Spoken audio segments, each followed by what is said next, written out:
जय जिनेन्द्र। जय हिंद भाई साहब। नमो हरिहंताणं नमो सिद्धाणं नमो आर्याणं नमो वज्रायाणं नमो लोये सव्यसाहूणम्।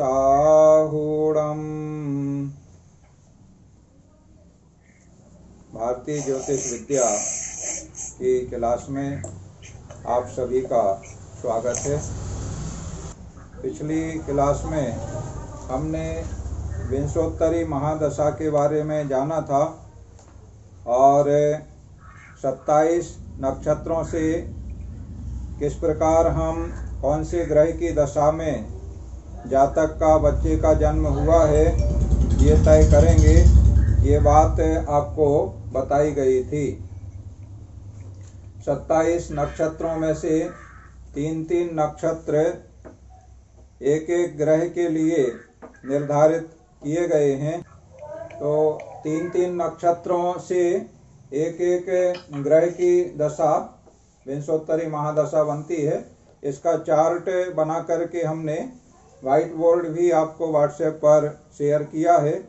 उससे आपने जान लिया होगा कि कौन से नक्षत्र में बालक का जन्म हुआ है, बच्चे का जन्म हुआ है, तो कौन से ग्रह की महादशा में जन्म कहलाएगा। हर ग्रह की दशा कितने वर्ष से चलती है ये भी हमने चार्ट में लेख किया है। अभी आगे हम बढ़ते हैं। तो महादशा हमने नक्षत्र के अनुसार तय कर लिया कि कौन से ग्रह की महादशा में बच्चे का जन्म हुआ है। अब उस ग्रह की महादशा कितने समय चलेगी, जो वर्ष इसमें लिखे हैं वे पूरे वर्ष जो महादशा प्रारंभ में है वे पूरे वर्ष नहीं रहते हैं। ये बात हमने आपको बताई थी। जो प्रथम जिस ग्रह में दशा महादशा में जन्म हुआ है तो नक्षत्र के कितना समय बीत गया उतना समय कम करके और शेष समय आनुपातिक रूप से निकाल लिया जाता है। जितना शेष समय रहा है उतने समय उस ग्रह की महादशा रहती है। और उसके बाद जिस क्रम में हमने आपको व्हाइट बोर्ड पर ग्रहों के नाम लिखे हैं उसी क्रम में आगे आगे के ग्रहों की महादशा प्रारंभ हो जाती है। और फिर आगे के ग्रहों की महादशा, तो आगे जो ग्रह इसी क्रम में आएंगे उनकी जितने वर्ष महादशा लिखी है उतने पूरे वर्ष महादशा रहती है। तो किस प्रकार हम निकालेंगे, प्रथम जो ग्रह है कौन से ग्रह की महादशा में जन्म हुआ है और कितने वर्ष उसकी महादशा का समय बीत चुका है और कितना समय शेष रहा है, ये निकालना आज हम आपको बताएंगे। और इसी के साथ में आप सूर्य चंद्र आदि 9 ग्रह जन्म के समय इष्टकाल पर स्पष्ट आपने किए हैं। आप लोग कैलकुलेशन कर रहे हैं। सूर्य और चंद्रमा की विधि अलग है और सूर्य का ग्रह स्पष्ट निकालने की विधि अलग है। ये दोनों हमने आपको करके कैलकुलेशन बताई हैं। और आज हम आपको वक्री ग्रह कैसे स्पष्ट करते हैं ये बात बताएंगे। इस तरह आज आप वक्री ग्रह स्पष्ट करना जानेंगे और विंशोत्तरी महादशा में भुक्त वर्ष और भोग्य वर्ष निकालना आप जानेंगे। भुक्त का मतलब जो बीत चुका है समय, और भोग्य वर्ष माने जो अभी समय जातक पर अपना प्रभाव डालेगा, उसे भोगना है, उसे भोग्य वर्ष कहते हैं। तो ये वर्ष, माह, दिन, घंटा इस प्रकार से पूरा समय निकाला जाता है। तो पहले हम निकाल रहे हैं वक्री ग्रह। मंगल ग्रह वक्री है, मंगल और बुध ये 2 ग्रह वक्री हैं। जिस जातक का हम कैलकुलेशन कर रहे हैं उसका हिसाब हम देखेंगे। जन्म समय जो पूर्व में जिस पर हम काम कर रहे हैं वही रखें। 22 अक्टूबर 2020 को प्रातः 9 बजे, स्थान है भोपाल। भोपाल का रेखांश है 77 अंश और 30 कला 77 30। और पंचांग है हमारे पास बनारस का। बनारस का रेखांश है 83 अंश 0 कला। और मानक रेखांश है भारत देश का 82 अंश 30 कला। और सूर्योदय हुआ है बनारस के श्री महावीर पंचांगम में 22 अक्टूबर 2020 को 6:21 पर। इससे हम आगे बढ़ते हैं।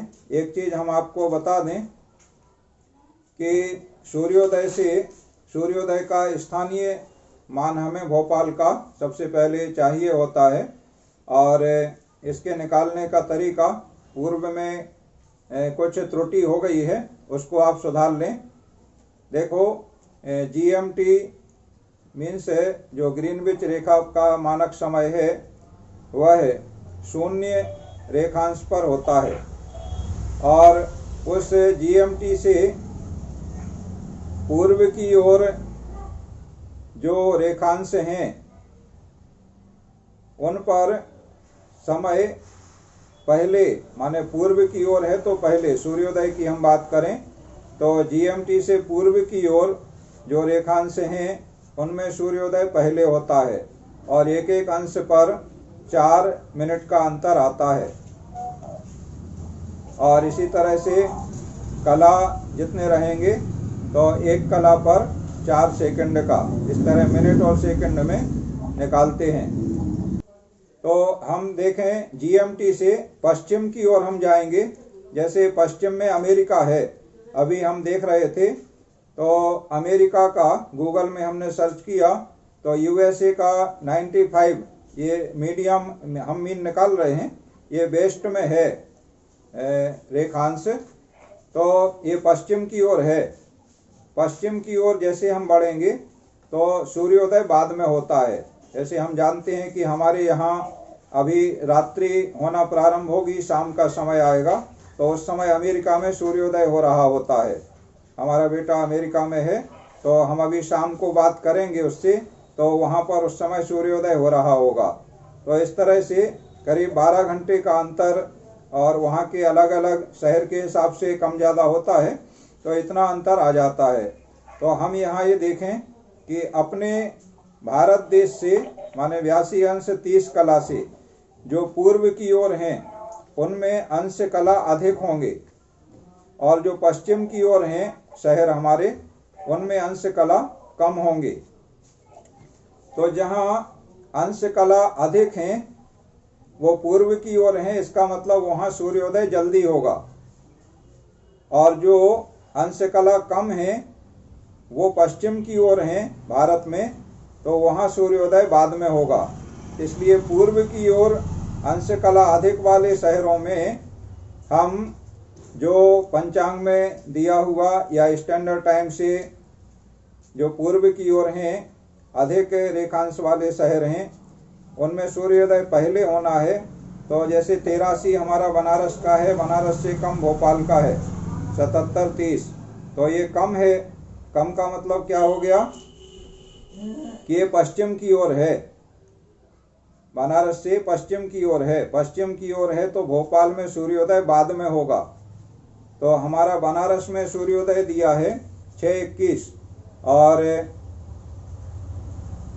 अंश हमने माइनस किए 83 से 77 30, तो 5:30 का रेखांश का अंतर है। 5:30 को 4 मिनट से गुणा करके हमने 22 मिनट समयांतर निकाल लिया। तो ये 22 मिनट समयांतर हम बनारस के सूर्योदय में जोड़ देंगे।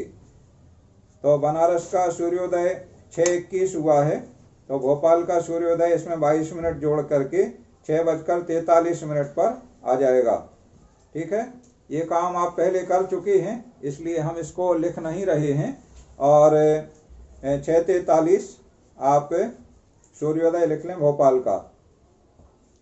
इसके बाद हम देखें मानक जन्म समय। 9 बजे बच्चे का जन्म हुआ है और ये मानक समय है 82 अंश 30 कला, भारत का जो स्टैंडर्ड टाइम जोन है उसके अनुसार।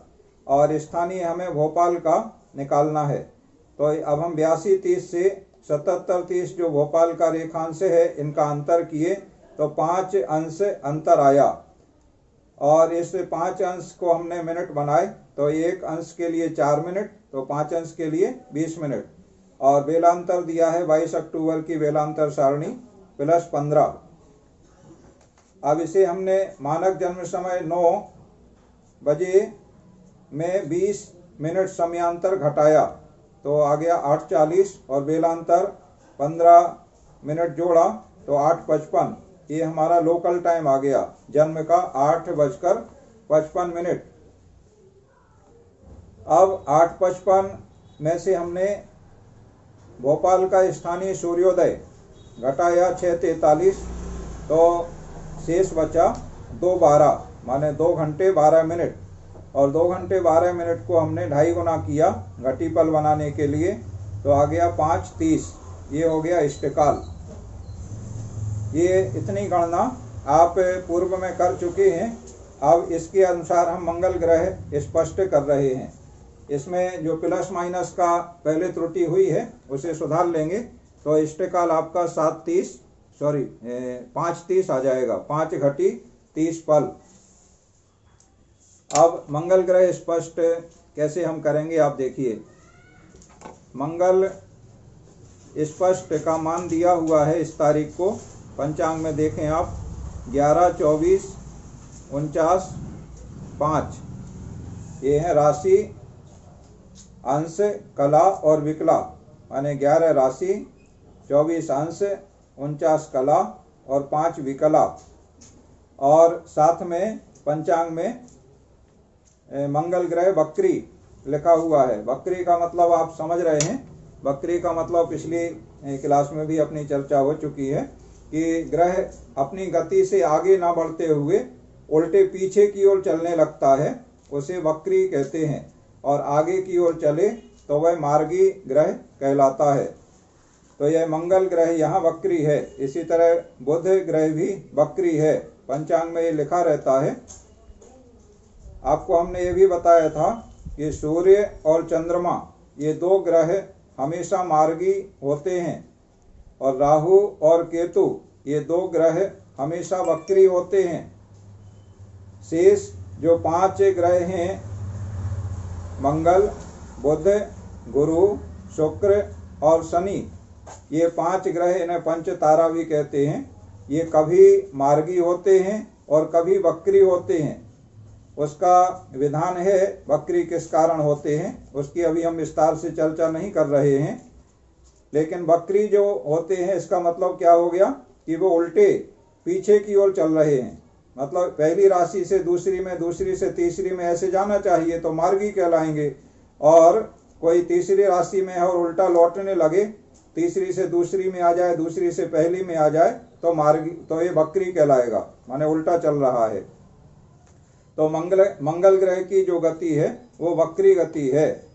और ये गति, एक दिन की गति कितनी है, ये कला और विकला में पंचांग में लिखी है 16:48, माने 16 कला और 48 विकला।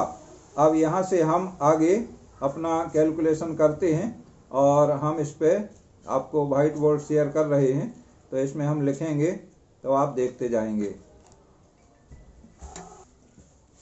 देखो, मंगल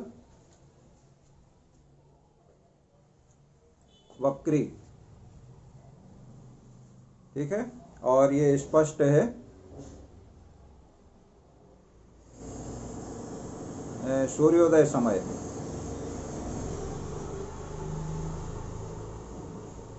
सूर्योदय पर कितने तारीख को, 22 अक्टूबर 2020। कितना है, 11, 24, 49, 05, 11, 24, 49 और 05। ये 22 अक्टूबर 2020 को 11 राशि, 24 अंश, 49 कला और 5 विकला इस स्थान पर मंगल ग्रह है। और अब 22 अक्टूबर को जो एक दिन की गति है उस गति के अनुसार ये पीछे जाएगा। तो गति है एक दिन की 16:48। ये 16 कला और 48 विकला, ये कला और विकला में दैनिक गति है, दैनिक गति।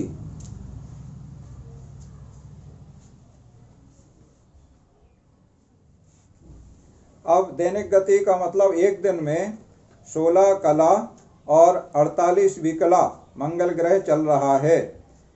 तो एक दिन में जब 16:48 चलेगा तो हमारा जो इष्टकाल है, इष्टकाल माने सूर्योदय से जन्म तक का समय, तो इष्टकाल 5:30, 5 घटी और 30 पल में कितना चलेगा ये हमें निकालना है। सरल सी बात है, त्रैराशिक नियम से हम इसको निकालेंगे। तो एक दिन में चलने का मतलब हो गया, एक दिन रात में होते हैं 60 घटी अहोरात्र जो बोलते हैं, तो अहोरात्र, अहोरात्रि बराबर 60 घटी। और 60 घटी का मतलब हो गया, इसके हम बना लें पल, तो 60 गुणा 60, तो ये आ जाएगा 3600 पल। आसान है। इसका मतलब क्या हो गया, 3600 पल में जो दैनिक गति है 16 कला 48 विकला चलता है मंगल ग्रह, उल्टा चल रहा है, वक्री है, ध्यान रखना। 60 घटी का मतलब 3600 पल में 16 कला 48 विकला। अब ये कला विकला को भी हम विकला बना लें, छोटा जो भाग है वो बना लेते हैं। तो 16 गुणा 60, 16 कला 48 विकला, इसका मतलब 16 गुणा 60, तो ये हो जाएंगे 36, 3, 6, 3, 9, 960 और प्लस ये 48 इसमें जोड़ दें, 960 प्लस 48, तो ये हो गए 1008। 1008 क्या हो गए, विकला, विकला।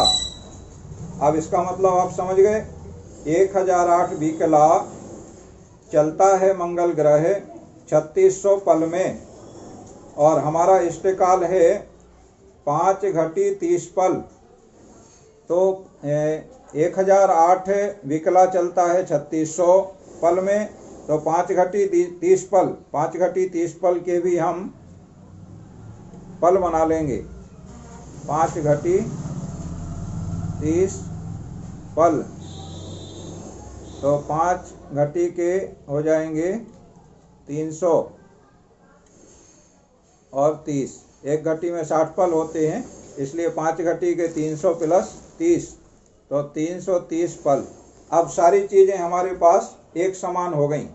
कैसे एक समान हो गई, 3600 पल में चलता है मंगल ग्रह, 1008 विकला, तो 530 पल में, ये इष्टकाल तक के पल हमने ले लिए हैं, में चलेगा कितना।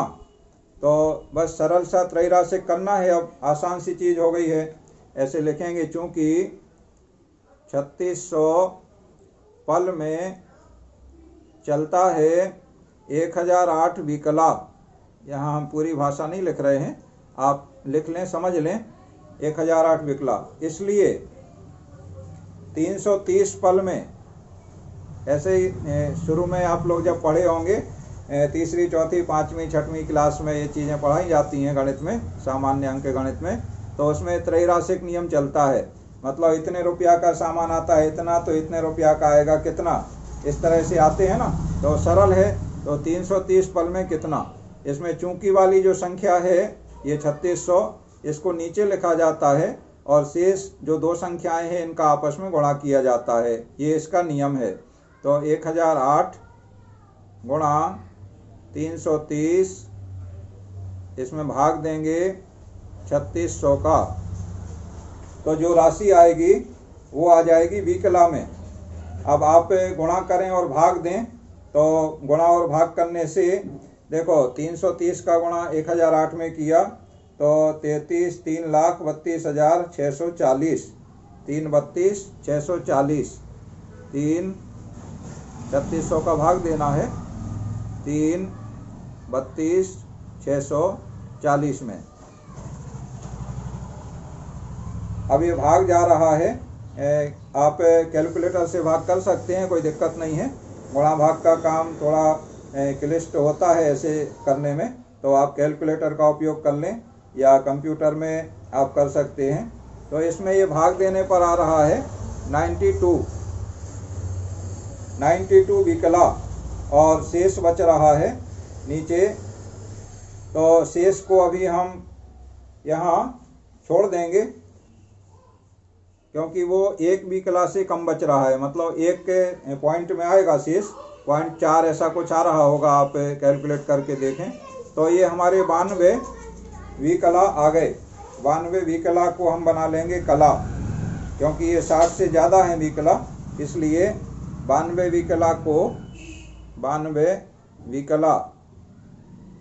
विकला बराबर 1 कला और 32 विकला।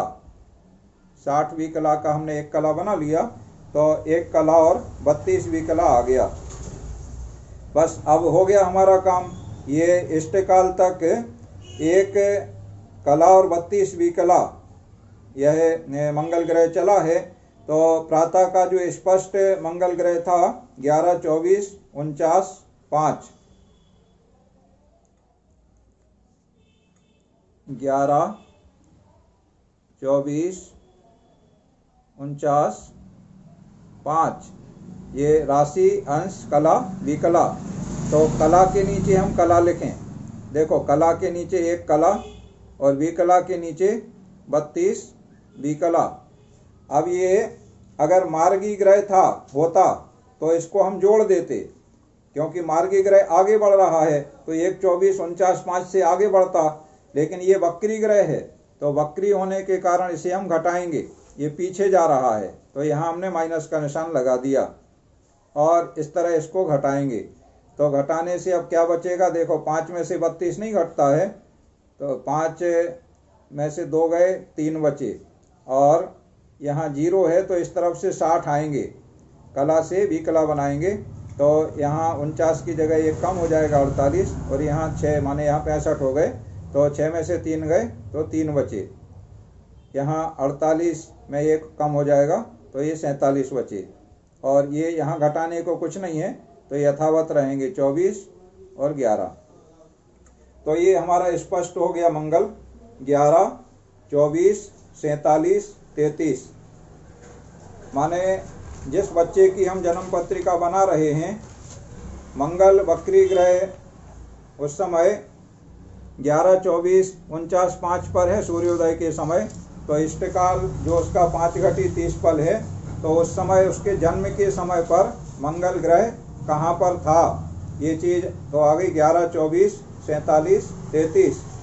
मतलब 11वीं राशि पार हो गया है तो 12वीं राशि में है और 12वीं राशि के 24 अंश 47 कला और 33 विकला पर अभी जन्म के समय पर मंगल ग्रह स्थित है। देखो इसकी ये जानकारी ग्रह स्पष्टि की जानकारी आगे फलादेश करने में और जो सप्तवर्गीय कुंडली बनाते हैं 10 वर्गीय 12 वर्गीय, तो उसमें इनकी ज़रूरत पड़ती है ग्रह स्पष्टि की। इसलिए आपको पहले जैसे आपने चंद्र ग्रह स्पष्ट किया है और सूर्य ग्रह स्पष्ट किया है उसमें थोड़ा आप संशोधन कर लेंगे, प्लस माइनस सूर्योदय के अनुसार थोड़ा सा अंतर आ जाएगा, तो उसको आप ध्यान रखेंगे। और सभी 9 ग्रह आपको स्पष्ट करने के लिए हमने बताया था, तो आपने किए हैं तो हमें आप शेयर करें तो हम उसको चेक कर लेंगे कि आपने कितना शुद्ध किया है।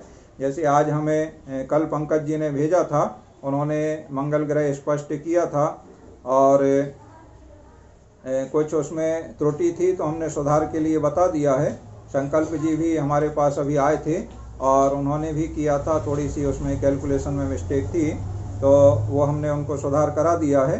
आप सभी से हमारा अनुरोध है कि सूर्य और चंद्र जो स्पष्ट किए हैं पूर्व में और सूर्योदय निकाला है, उसमें प्लस माइनस का जो अभी हमने आपको गणित बताया है उस हिसाब से करके उनको पुनः आप शुद्ध कर लें। और मंगल ग्रह अभी हमने आपको ये बता दिया है। और इसके बाद शेष जो ग्रह हैं, आप बुध भी वक्री है, इसी तरह से बुध का स्पष्ट आप कर लें। और बुध के अलावा अन्य शेष जो ग्रह हैं उन सब का आप ग्रह स्पष्ट निकालें। ये तो ग्रह स्पष्ट की बात हो गई। अब हम आ जाएं हमारा आज का दूसरा जो टॉपिक है महादशा पर। तो समय कम है इसलिए हम थोड़ा जल्दी जल्दी आपको बता दे रहे हैं। महादशा में हम अपने इसी बालक पर स्थिर रहें, इसी बच्चे पर। तो बच्चे का जन्म 22 अक्टूबर 2020 को भोपाल में हुआ है सुबह 9 बजे और इष्टकाल हमारा 5:30 पल है। अब इसमें हम पंचांग में देखें 22 अक्टूबर 2020 को तो नक्षत्र कौन सा चल रहा है। तो हमने पंचांग खोला और पंचांग में देखा, आप सबके लिए हमने महावीर पंचांग शेयर किया है। उसमें आप देखें 22 अक्टूबर के दिन तो मूल नक्षत्र लिखा दिख रहा है और मूल नक्षत्र के आगे जो घटी पल में समाप्ति का काल दिया हुआ है वह 2:49 पल दिया है। और उसके और अगले दिन आप देखें 23 अक्टूबर को पूर्वाषाढ़ा नक्षत्र और इसका समाप्ति का काल घटी पल में 1:19 दिया हुआ है। और ये जो दिए हैं ये बनारस का पंचांग है हमारा, 83 अंश पर रेखांश पर इसे बनाया गया है। और इसे हम स्थानीय भोपाल का नक्षत्र का मान निकालेंगे सबसे पहले। और स्थानीय भोपाल का निकालने के लिए भोपाल का रेखांश 77:30 है और इसमें हमने अंतर निकाला तो 22 मिनट का अंतर हमारा बनारस से आता है। 22 मिनट के अंतर को हमने घटी पल में बनाया तो घटी शून्य रहेंगी क्योंकि 24 मिनट से एक घटी बनती है और पल बन जाएंगे 22 मिनट के 55, 2.5 का गुणा करने से। और भोपाल का नक्षत्र मान निकालने के लिए ये 55 पल हम इसमें जोड़ देंगे। तो मूल 2:49 में 55 पल हमने जोड़ा तो ये हो गए 3:44।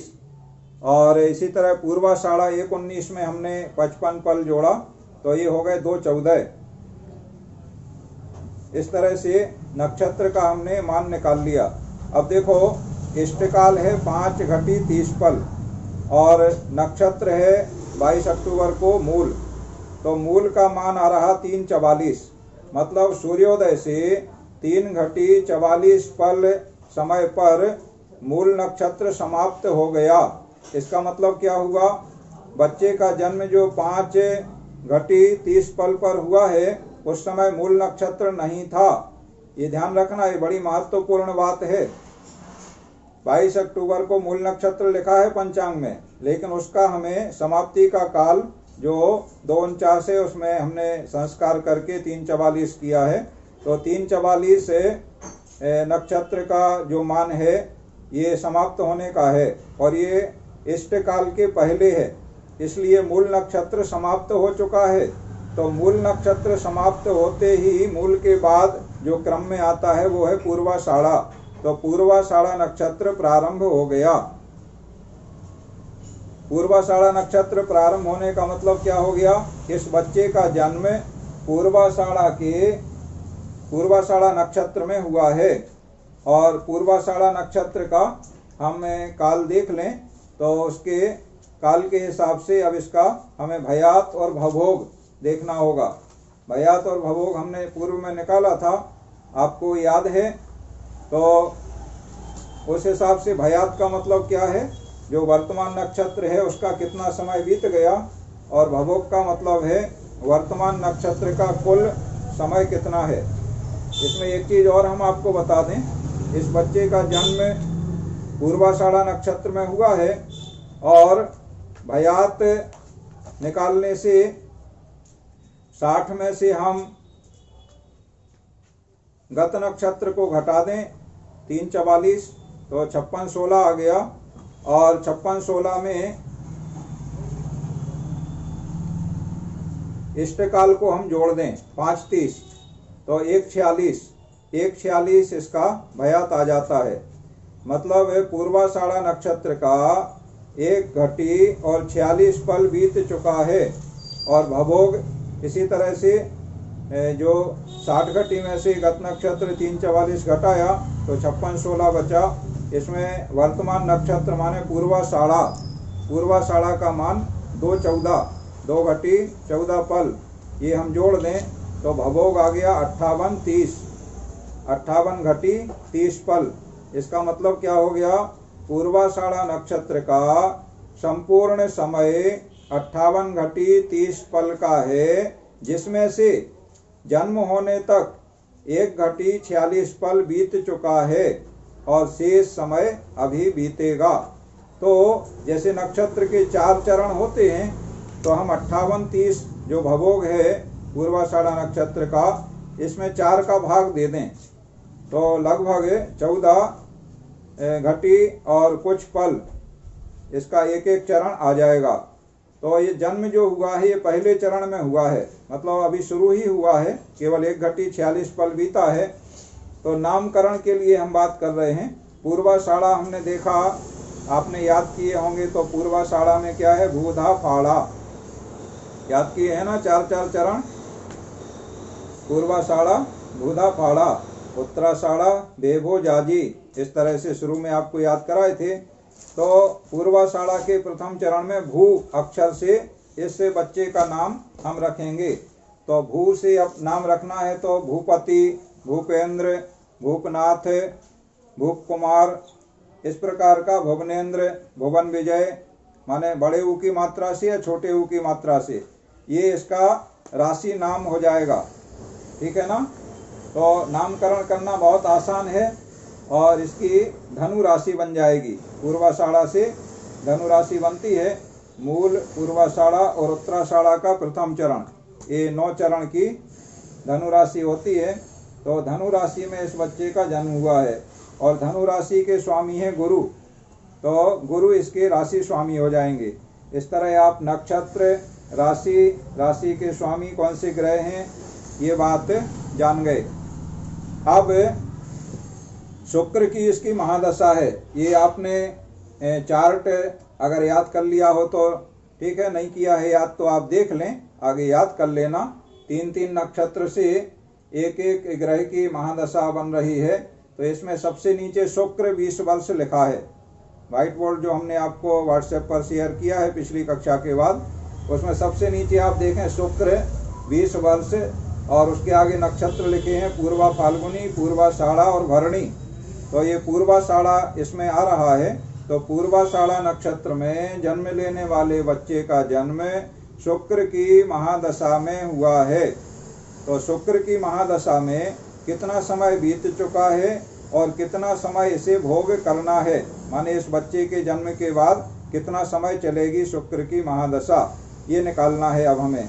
तो हमने भयात और भवोग तो निकाल ही लिया है, फिर से हम व्हाइट बोर्ड पे लिख के आपको बता रहे हैं। देखिए हम व्हाइट बोर्ड निकाल रहे हैं, ये आ गया व्हाइट बोर्ड। तो भयात है हमारा 1 घटी 46 पल, अभी हमने निकाला था भयात माने वर्तमान जो नक्षत्र है हमारा पूर्वाषाढ़ा, इसका 1 घटी 46 पल बीत चुका है। 1 घटी 46 पल को हमने पल में बनाया तो 1 का यहाँ 60 हो जाएगा और प्लस 46, तो ये हो गए 106 पल। ये घटी पल थे ऊपर, तो 106 पल माने 106 पल समय बीत चुका है। और नक्षत्र का पूरा मान है भवोग। देखो कितने सरलता से हम आपको बता रहे हैं, आप थोड़ा अच्छे से करेंगे तो बहुत अच्छा आपको बन जाएगा। भवोग है 58-30 घटी पल। तो 58 में हम 60 का गुणा करें, 60 का गुणा करें तो 58 में 60 का गुणा करने से 3480 प्लस ये 30 पल इसमें जोड़ दें तो ये हो गए 3510 पल, 3510 पल। ये भवोग हो गया। अब कैसे निकालेंगे कितना समय बीत चुका है? तो 3510 पल, जैसे पहले हमने 13 राशि किया था उसी तरह 3510 पल में 20 वर्ष। पूरी दशा कितनी है शुक्र की? 20 वर्ष। अब ये वर्ष को हम माह बना लेंगे तो कैलकुलेशन करना आसान होगा। तो 20 वर्ष के माह हो गए, एक वर्ष में 12 माह, तो 20 वर्ष के हो गए 240 माह, ठीक है। और 106 पल हमारा भवोग है, माने नक्षत्र पूर्वाषाढ़ा 106 पल बीत चुका है। तो 106 पल में कितना, ये हमें निकालना है। तो कैसे निकलेगा? 106 गुणा 240, 106 गुणा 240 जो हमने माह बनाए हैं, और बटे 3510, माने 3510 का हम भाग देंगे 106 गुणा 240 में। 106 गुणा 240 किया तो 25440 आया, 25440। इसमें भाग दिया हमने 3510, तो ये भागफल आ गया हमारा। देखो 7 बार भाग गया, 24570। आप कैलकुलेटर से कर लेंगे तो आसान है। और 7 माह आ गया। इसके बाद शेष जो बचा 870, तो 870 में हम 30 का गुणा करेंगे। माह के हमने दिन बनाए तो दिन आ गए 26,100, और 26,100 में फिर से हमने 3510 का भाग किया तो 7 बार गया तो 7 दिन आ गए। और फिर शेष बचा 1530, और इस 1530 ये दिन है, इसको हम घंटे बना लें तो 24 का गुणा किया तो 36,720। इसमें 3570 का भाग दिया तो 10 बार भाग गया तो 10 घंटे। इस तरह आगे हम घंटे के मिनट और मिनट के सेकंड तक बना सकते हैं। जितना सूक्ष्म तक हमें जाना है उतने सूक्ष्म तक हम चले जाएं, कोई दिक्कत नहीं है। तो यहाँ मोटे तौर पे हम माह और दिन, वर्ष माह और दिन इतना ही लेते हैं। घंटे निकालना है तो हमने 10 घंटे भी निकाल लिया। मतलब शुक्र की दशा का 7 माह 7 दिन और 10 घंटे बीत चुका है, और शेष समय 20 वर्ष में से अब बाकी बचा है। तो हम 20 वर्ष में से इसे घटा देंगे तो शेष समय आ जाएगा शुक्र की महादशा में। तो 19 वर्ष 4 माह और 23 दिन। यहाँ घंटे हम नहीं ले रहे हैं, अगर घंटे लेंगे तो फिर 22 दिन और 10 घंटे कम हो गए तो 24 में से 14 घंटे, ऐसे घंटे में भी आ जाएगा। आगे मिनट और सेकंड में भी आ सकता है। तो शुक्र की महादशा जो 20 वर्ष है उसमें से अभी जो शेष है, जो शेष दशा होती है वही लिखना रहती है, क्योंकि ये दशा उसे भोग करना है। जो बीत चुका है उससे कोई प्रयोजन नहीं है यहाँ, वो केवल गणना करने के लिए है। अब जो भोग करना है, माने शुक्र की महादशा इस बच्चे के जन्म से लेकर के 19 वर्ष 4 माह 22 दिन और 14 घंटे तक चलेगी। ये हमने निकाल लिया। अब शुक्र की महादशा में इन सभी 9 ग्रहों की अंतर्दशा चलती है। हर ग्रह में जैसे जैसे जिस ग्रह की महादशा होगी तो उस हर ग्रह में 9 ग्रहों की अंतर्दशा चलती है। तो अंतर्दशा कैसे निकालते हैं ये हम आगे आने वाली क्लास में आपको विस्तार से बताएंगे।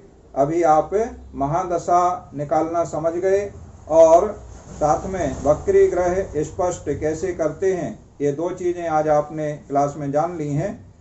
हमारा आपसे, जैसा हर बार हम कहते हैं, आज फिर हम आपको स्मरण करा दें। अनुरोध यही है कि आपको पारंगत अगर बनना है तो आपको थोड़ा परिश्रम करना होगा। आप कापी पेन लें और 1 घंटे 2 घंटे जितना जिसके पास जब समय है उतना समय आप इसमें दें। सभी ग्रह स्पष्ट करें, सूर्योदय का मान निकालें, इष्टकाल निकालें, काल्पनिक उदाहरण या एक्चुअल लेकर के आप और भी करें। हमने जैसे एक समय आपको बता दिया है, बस आपको क्या चाहिए है कहाँ पर जन्म हुआ है, वो स्थान, तारीख और समय, इतनी चीज़ से और पंचांग में देख करके आप सारी चीज़ आप वीडियो को सुनते जाएं और करते जाएं। फिर आप फॉरवर्ड कर लें, बैक कर लें और फिर सुने। एक बार में नहीं समझ आया दोबारा सुने। इस तरह से आप करेंगे तो धीरे धीरे आपकी गति बनने लगेगी। और कैलकुलेशन का जो काम है वो ऐसे लिख के करने में गलती होने की संभावना भी ज़्यादा रहती है और समय भी ज़्यादा रहता है। तो आप कंप्यूटर का या कैलकुलेटर का, मोबाइल में कैलकुलेटर हैं, इनका इस्तेमाल करें, उससे आसान हो जाएगा। तो जितना अधिक आप करेंगे उतना ही आपको अपने आप पे कॉन्फिडेंस बढ़ेगा और साथ में उतनी ही शुद्धता आपकी आएगी। और जो भी आप कर रहे हैं कॉपी में लिख करके फ़ोटो खींच के आप हमें व्हाट्सएप पे उपलब्ध करा दें, हम आपका काम चेक कर लेंगे। जो भी आप लिख रहे हैं, थोड़ा सा एक बात और हम कहेंगे, जैसे पंकज जी ने अपना पेज शेयर किया था, तो आप स्पष्ट ऊपर से नीचे ऐसे लिखा करें। माने एक लाइन आपने ऊपर लिखी, फिर दूसरा जो भी कैलकुलेशन उसके नीचे, फिर तीसरा उसके नीचे, फिर उसके नीचे, फिर उसके नीचे। दाहिनी ओर थोड़ी जगह खाली भी रहे तो उसमें आप कंजूसी नहीं करें। आप रफ कॉपी ले लें, सस्ती वाली ले लें, क्योंकि कैलकुलेशन करके बाद में आप उसे नष्ट कर देंगे।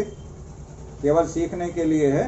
तो एक के नीचे एक ऐसे आप तरीके से लिखें तो उसमें समझने में सुविधा रहती है। और थोड़ी दूरी से लिखें जिससे समझने में आपको स्वयं, नहीं तो आप एक बार आप कर लेंगे, दोबारा करेंगे तो आप खुद अपना लिखा हुआ नहीं पढ़ पाएंगे, ऐसी स्थिति हो जाती है। और सुधारने के लिए भी थोड़ी गुंजाइश रहे। नीले पेन के साथ लाल या हरा पेन भी साथ में रखें, जिससे नीले को अगर आपने सुधारा है तो उसमें लाल से या हरे से या काले से कोई दूसरे रंग से सुधार करें, काट के अगर सुधार करना है तो इससे जैसे आप फ़ोटो भेजेंगे तो हमें जल्दी समझ में आ जाता है और हम आपको बता सकेंगे कि कहाँ पर आपने कोई त्रुटि की है या आप शुद्ध सही गणना कर रहे हैं। ठीक है, तो इस प्रकार आज की क्लास हम यहाँ पर पूर्ण करते हैं। आप सभी ने रुचिपूर्वक क्लास में भाग लिया, सुना और पूरा अपना समय दिया है, इसके लिए आप सबके लिए धन्यवाद। और जिसको जो भी परेशानी आ रही है वो व्हाट्सएप पर लिख दें। व्हाट्सएप पर लिखने के लिए हम इसलिए बोलते हैं कि फ़ोन तुरंत अटेंड नहीं हो पाता है, कई बार व्यस्त रहते हैं। तो आप लिखेंगे तो हम अपने समय अनुसार देख लेंगे और फिर या तो हम आपको कॉल करेंगे या आपको हम व्हाट्सएप पे जवाब लिख देंगे। इस तरह आपको मिल जाएगा। आप सभी के लिए जय जिनेंद्र। प्रणमो अरिहंताणम्।